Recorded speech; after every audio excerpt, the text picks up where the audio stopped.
Yo, what up, everybody? This is RBT coming at you with my college football week 2 predictions. I hope everybody's having a great Labor Day, and I hope hope it is good weather like it is here for everybody. I'm gonna go ahead and jump into my week 2 predictions. And as always, if you want to compare these predictions to like what happened in my NCAA 13 prediction series, just it'll be my upload before this, so go watch that if you're interested. Starting out on Thursday, September 6th, Pittsburgh at Cincinnati, the Thursday night primetime game. I'm picking Cincinnati in this game, based solely on the fact that Pittsburgh got absolutely demolished at home last week against Youngstown State. I don't think they can play much worse than they did. And Cincinnati is a team, personally, I predicted to be a major disappointment in the Big East this year. Some people had them predicted Cincinnati to win the Big East, had them predicted to finish in the bottom 2 or 3, but with the way Pittsburgh played, I really can't. There's no way I can predict Pittsburgh to win this game at Nippert Stadium in Cincinnati. Cincinnati does have some talent on their team. Munchie Legault, I watched him play a little bit last year. He looked like he can be pretty good. I'm not sure if he can be up to par to Zach Caleros, but I still think with what I saw from Pittsburgh, Cincinnati does win this game. I say Cincinnati wins this game 31-20 against Pitt. Friday game, Utah State. Utah should have no problem against Utah State. They should win this game. Say 42-10. 42-10. Saturday, the first game on schedule, Central Florida at Ohio State. This could be a tricky game for Ohio State. Central Florida is probably one of the most talented teams in the Conference USA conference, and I think they're going to be one of the few teams to bring some future success to the Big East, but I don't think they're there just yet. But I think UCF will be one of the teams to surprise the country in the years to come. They could be that 07 UCF team that surprised the world and was ranked number 2 at one point. But not so fast, not this year. Ohio State in the Horseshoe is going to be a really tough task for UCF. I think they might actually make Ohio State struggle a little bit because their UCF is actually pretty talented. But with pure talent alone, I think Ohio State wins this game. Let's give it 27-17 over UCF. Be pretty closer than people think. Miami at Kansas State. Miami, oh my God, they looked absolutely terrible in the first quarter and a half against Boston College. Boston College, with their absolutely terrible offense based on the last few years, was just shredding through that Miami defense. And then Randy Johnson just had a heck of a game. He looked like a really, really good running back, and that's a guy that's going to have a bright future at Miami.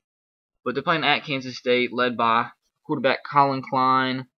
Kansas State always plugs in guys. They have the great coach in Bill Snyder, who lives off of getting JUCO players. With the game being at Kansas State, led by Colin Klein, I just don't see Miami having enough to beat Kansas State. Even though Kansas State did struggle with the FCS opponent that they played last week, and I think they're only winning 16-9 going into the fourth quarter, and they had to score 35 points in the fourth quarter to actually make it look like a blowout. But I do believe, because Kansas State does usually struggle in those small games, but they don't struggle in the big games. But like I said, I think Kansas State wins this game pretty easily, actually. I'm going to say 27-14 over Miami. North Carolina State at Connecticut. Connecticut with great running back, traditional run the ball 40 times a game offense. Always play great defense. I think they shut out Massachusetts 37-0 last week. But North Carolina State, they did disappoint me in the game against Tennessee. I still have high hopes for them. I still think they have a chance to win the ACC, and I do think they win this game against Connecticut. Let's say 27-17 over Connecticut. Maryland at Temple. Maryland was absolutely atrocious last week. They almost lost to William & Mary. They were getting shut out by William & Mary at halftime. and had to score a touchdown in the fourth quarter to win 7-6. So just based on that performance alone, their quarterback Perry Hills was absolutely terrible. I think he threw 4 interceptions. The loss of C.J. Brown absolutely killed them at the quarterback position, and they don't have enough talent around them to make up for that loss of quarterback, which was detrimental to their team. And Temple, their first game as a Big East, well, first game at home as a Big East team. This game is on ESPNU, I believe, at 12 o'clock. Based on Maryland's performance alone, I give Temple the W. It's going to be a low-scoring game, I believe. I say 17-10 Temple. It's Penn State at Virginia. Not too much to say about this, except I believe Virginia wins this game kind of easily. Penn State's in for a terrible year. Virginia gets the W, 31-14 over Penn State. Auburn at Mississippi State. This game is going to be interesting to watch. Auburn always, in the last few years, has kind of struggled week 1. Either lost or almost lost, and then they go to play Mississippi State, and everybody's so high on Mississippi State, predicting Mississippi State to win, and somehow Auburn always pulls out the victory. And that's what happened last year at Jordan Hare Stadium. But this game this year is at Mississippi State, and I think Mississippi State will surprise some teams this year. The SEC West might pull an upset or two this year, and I believe this is one of the upsets that they pull. I believe Mississippi State does win this game. Let's say, last year's game I think was like in the 40s, but I'll give this game 34-27 Mississippi State. South Carolina, East Carolina at South Carolina rather. This game on the SEC Network, 12 o'clock or 11 o'clock my time.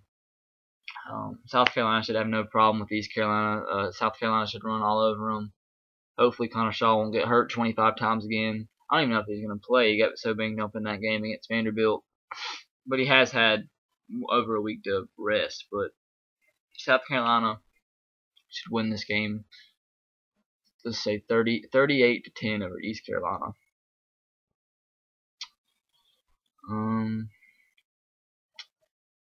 Not too many big games on the schedule this week. North Carolina at Wake Forest. I'm a fan of Wake Forest. I always pull for Wake Forest. They're one of the smaller teams at ACC, but they're really consistent. Jim Grove is such an underrated head coach. I don't understand why he hasn't gone anywhere a bigger university than Wake Forest, but he has built Wake Forest from the bottom all the way to what they are now, which is a pretty consistent program that pulls an upset or two every single year. Never have that much of talent at Wake Forest, but they always work with what they have and always end up usually going to a bowl game or two. They won the ACC not too long ago, like 5 or 6 years ago. So they I think the first game they played, they only won by like 3 points, and it was against FCS. It was Liberty. They had to score 6 points in the fourth quarter to win. So I don't know what you can judge from that, because sometimes week 1 teams just flat out struggle. No matter who they play, end up being so much better week 2. But North Carolina, they're very, very impressive and can be one of the most surprising teams in the country, even though they can't win the ACC this year. So I'm giving North Carolina the victory, 34-20 over Wake Forest. USC versus Syracuse should be no problem for USC. Syracuse, they lost in a thriller against Northwestern, heartbreaking loss, which they probably should have won, but because that terrible unnecessary roughness call, I believe they pushed the quarterback out of bounds and they called it, and it was ridiculous. But USC they're unstoppable as of now until somebody can prove me wrong. I still have the number 1 in my poll. I think they should have no problem. Even though they struggled last year against Syracuse, we'll just see how that goes. But I think they should have no problem. They should win this game 38-14 over Syracuse. Western Kentucky, Alabama. Alabama should have no problem. 41-7 over Western Kentucky. Air Force at Michigan. I think this game could be really tricky for Air Force, but I believe they're going to want to redeem themselves from last week's loss against Alabama. And Air Force didn't look that great their first game. I think they gave up like 24, 25 points to an FCS opponent. So Air Force looks a little vulnerable on defense, and that's when when Denard Robinson can go up against small, slow defenses, that's when he thrives the most and gets the 200 yards a game on the ground that he's used to. So Michigan should have no problem in this game.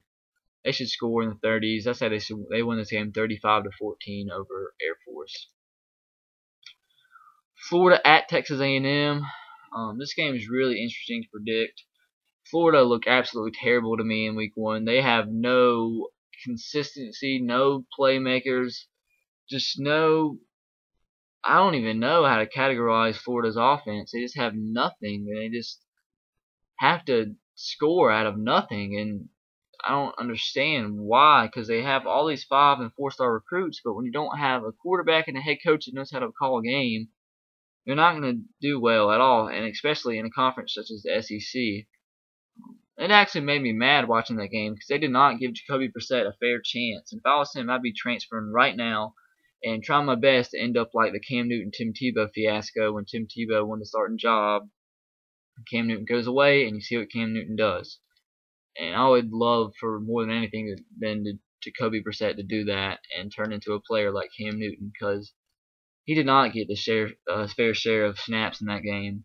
But Florida's offense just looked absolutely just distraught and out of sync, everything, especially against a team like Bowling Green at home. And now they're having to go into an environment like Kyle Field in College Station, Texas, and expects to beat Texas A&M in Texas A&M's first home game or first game ever as an SEC opponent. No, I think Florida may have more talent than Texas A&M, but with everything, all the given scenarios and situations, the environment they're playing in, Texas A&M should win this game, even with the freshman at quarterback. I don't think Florida hardly scores any points, even though it's against a defense that is subpar in Texas A&M. Texas A&M should win this game, 35. Let's say 35-24 over Florida. Purdue at Notre Dame. I'm gonna try to speed this up some more. It's already at 12 minutes. Purdue at Notre Dame. Notre Dame looked really, really good the first game against Navy. Granted, it was Navy, but it was a big test playing with a freshman at quarterback in his first start with a bunch of suspended players, and the running backs behind Sierra Wood looked really, really, really, really good. And it was, like I said, it was a test playing in Ireland, because you don't know what can happen after flying across the world and having to play a football game at 8 o'clock in the morning our time, which they were used to. Purdue though, they can be one of the biggest dark horses to win the Big Ten this year. They're experienced, have a senior at quarterback.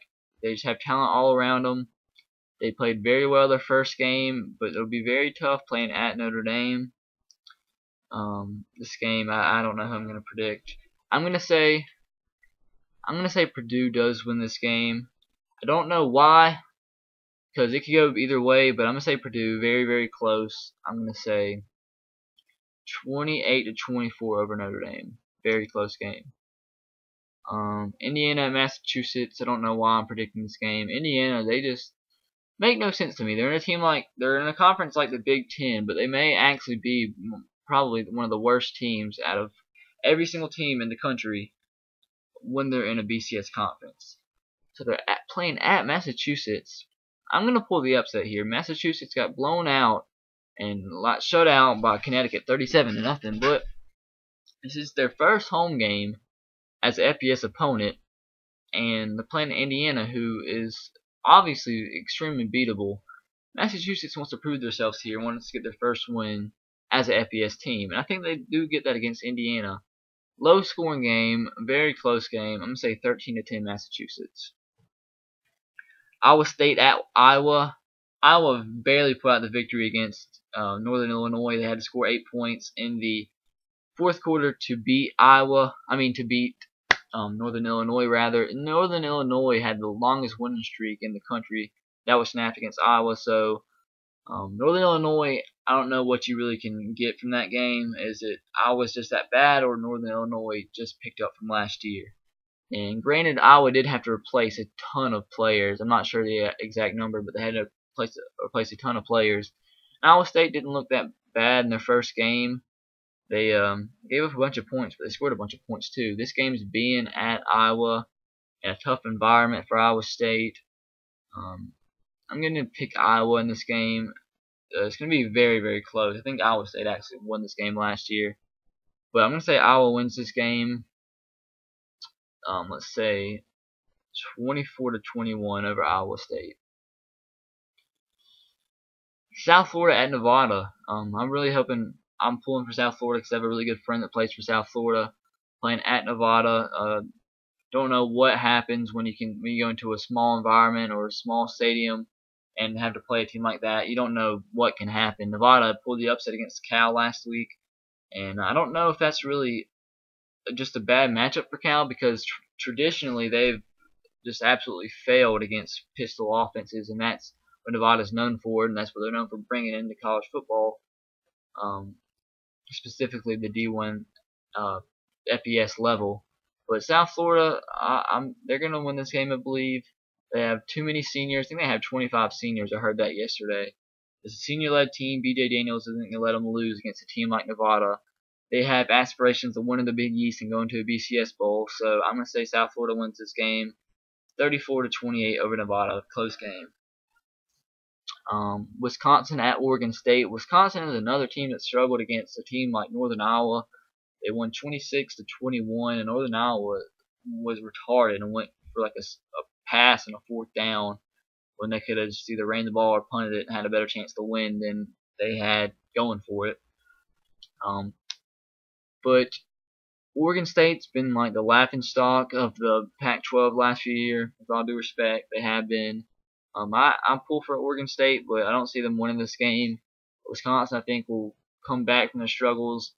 The problem was not Danny O'Brien. No, he can't make the plays on his feet like Russell Wilson could at Wisconsin, but I don't think he hardly made any mistakes. He was very consistent. I'm going to check real fast and see if he threw a pick. I don't think he did, but see, he only threw 4 incompletions. He was really consistent. Sorry about that.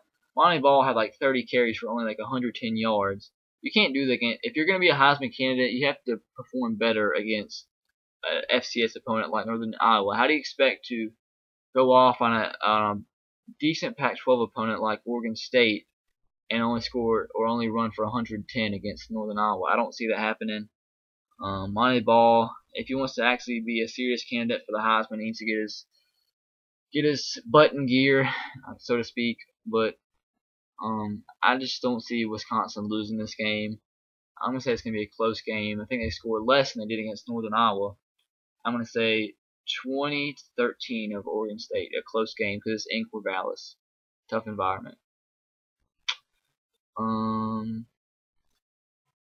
Gotta find some more games to predict. Fresno State at Oregon. Oregon should have no problem. They should win this game like, oh god, I don't know how many points they're going to score. Let's say 48-17 over Fresno State. Not that many good games this week. UTEP at Ole Miss. This could be a tricky game for Ole Miss because UTEP really did play Oklahoma tough last week, and that's a big difference between Ole Miss and Oklahoma. This game's at Oklahoma. I think one of the main reasons Oklahoma struggled in that game is because it's at UTEP. And like I said, when a big team like Oklahoma or just any big team goes and plays at a school like a UTEP, a Wyoming, like Texas has in the past, you're going to struggle, and that's when you need to be on upset alert because it's just weird. That's what it comes down to. It's just weird for that team playing in a stadium like that. And that's the main reason I think Oklahoma lost, or didn't lose, but they struggled in that game. But I think Ole Miss should win this game because it's UTEP and they have SEC talent. They did struggle against Central Arkansas. They gave up like 28 points, but UTEP's offense didn't show me anything from that Oklahoma game that says they could score 28 points against this SEC defense. So I say Ole Miss wins this game 35-20 over UTEP. That might be the last game to predict. No, there's a few more. Nebraska at UCLA. A big factor for this game is if Breaks Burkhead is going to be healthy. Even if he's not, Amir Abdullah was a really, really good running back. I think he rushed for over 100 against Southern Miss. And UCLA did struggle a little bit against Rice. They came out to a big lead, but then Rice came roaring back and scored 29 points against UCLA. So Nebraska, I believe, with Taylor Martinez as quarterback, will shred that UCLA defense. It'll be a high-scoring game. I think UCLA will put some points on the board. They absolutely went off on Rice at the beginning of the game. I think the first carry of the season they scored like a 70-yard touchdown. And it's going to be tough for Nebraska going into a stadium like UCLA. It's going to be a packed stadium. Rose Bowl is going to be packed like always. Let's say Nebraska. High scoring game, I believe. Nebraska wins this game 42-30 over UCLA. Let's see if there's 4 more games to predict. Georgia at Missouri. Georgia looked pathetic against Buffalo. At one point, Buffalo should have been beating them right before the half, but they missed so many field goals. Maybe that was just because of the suspended starters on defense, but you still don't give up how many yards they did against Buffalo like they did. That's just not an SEC defense, and that's not a national championship contender team right there because of that many yards to Buffalo. This game's at Missouri. Missouri's first home game is an SEC opponent, just like Texas A&M's situation against Florida. Missouri, I think, is the most underrated team in the SEC this year. And as an Alabama fan, I'm more scared about the Missouri game coming off a bye week than I am the LSU game, the Arkansas game, any of those games. So I believe this is going to be so close of a game. I believe I'm going to give Missouri the win. And I think James Franklin's makes one too many plays for that Georgia defense. And Missouri wins this game 34-30 over Georgia. And a big upset in their first game. See, I'm giving the two new schools a chance here, not like many fans are doing. I think in a head-to-head matchup, Missouri would absolutely kill Texas A&M, but I just believe Florida's just that bad this year. Until they make a head coaching change, or unless they actually get a quarterback that's worth a crap, I think that's that was going to be for Florida. Vanderbilt at Northwestern. This is going to be a tough game in that sleepy environment at Northwestern. Vanderbilt they really did play South Carolina tough, and I believe that pass interference call would have been actually called correctly, that Vanderbilt would have won that game. But Northwestern, like I said earlier, they absolutely lit up the scoreboard against Syracuse and barely won. They had to have a fourth quarter, 2-minute drive going down the field and scored like 30 seconds left to beat Syracuse by 1 point. Even though Syracuse has been said by many to be a dark horse to win the Big East this year, it's still Syracuse. So Vanderbilt playing at Northwestern. I believe Vanderbilt will win this game close. I say 24-21 over Northwestern. 3 more games. Predict Oklahoma State at Arizona. Arizona struggled in their game. Their first game with Rich Rodriguez as head coach. Played against Toledo, and they won the game only by 7 points in overtime against Toledo, 24-17. And on the other hand, Oklahoma State won 84-0 against Savannah State. That's ridiculous. The first 5 times they touched the ball, they scored. 5 straight carries, they scored. That's ridiculous. 84-0. And the head coach of Savannah State praised Mike Gundy for not running the score up even more because they said they could have, and they didn't. But with that being said, Oklahoma State should have no problem in this game. Oklahoma State was a team that I was not given much credit to in the preseason, in my preseason poll. I don't even think I ranked them. If I did, they were very low in the preseason poll, like 24, 25. I might not have. But there's that. With that first week win, even though it was against Savannah State, that's kind of showing me they still have some offensive firepower there.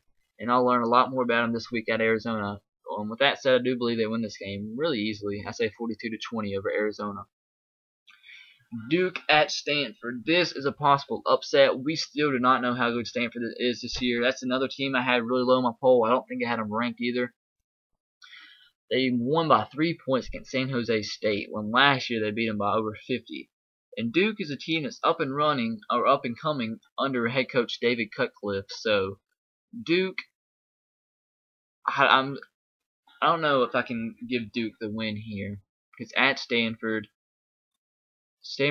running game, I think will be a decisive factor. I think it's going to be very close. Don't be surprised if Duke pulls the upset here. Sean Renfree is one of the most underrated quarterbacks in the ACC. And let's give Stanford the win here. Very close. Let's say 27-24 Stanford. Illinois at Arizona State. Arizona State had no problem in the first game with Todd Graham as head coach. Played against the FCS school, but still, Illinois played against Western Michigan, who is a team that they really struggled against last year. I think they won like by only 2 or 3 points against Western Michigan last year, and then this year they won 24-7, which isn't as many points as you want to score against the FCS team, not FCS team, a lower non-AQ conference team, but I think it was a positive game for Illinois. Nathan Schillhouse had a really good game. First game was Tim Beckham as head coach, but I'm gonna give Illinois the win this year. I'm pretty sure Illinois won this game last year, very close. I see if I can look this up real fast. Actually, ESPN is not letting me. But let's give Illinois the win this year. Nathan Schillhouse makes one too many plays for the Arizona State defense. That's not one of Todd Graham's strengths. The head coach is the defense. He's more of an offensive guy, and I think that Nathan Schillhouse, like I said, makes one too many plays, and they win this game 31-28 over Arizona State. And sorry, my phone's ringing. That's a matchup of the two new Todds as head coaches. That's it, guys. I'm going to go ahead and end this before my phone goes crazy. I'll see you later. And as always, hope you enjoy these picks. Roll Tide, go Sox, and go Titans. See you later.